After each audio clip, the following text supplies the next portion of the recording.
Search tip number 1. Identify your key concepts. PubMed has over 20 million citations to articles, and it can be easy to be overwhelmed by citations that are not specifically on your topic. One way to ensure that you find relevant articles is to focus your topic using the PCOT acronym. This is a mnemonic to help remember all the important parts of a clinical question. P is for the patient problem or population.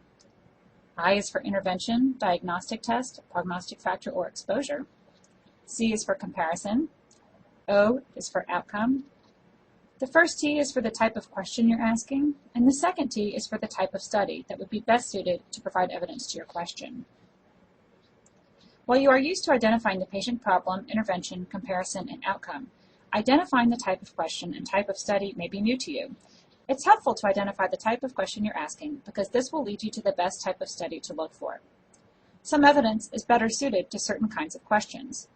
A randomized controlled trial, for example, tests the effectiveness of an intervention. This is therefore an appropriate study design to look for when you have a question of therapy and want to know how effective a certain intervention will be. Similarly, a cohort study follows patients forward over time. This, therefore, is a relevant study design to look for when you have a question of prognosis. This table shows the best study design for each type of question being asked. Note that when more than one study design is listed, the list starts with the preferred level of evidence.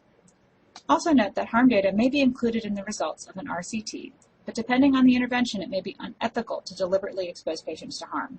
You may then need to consider other study designs.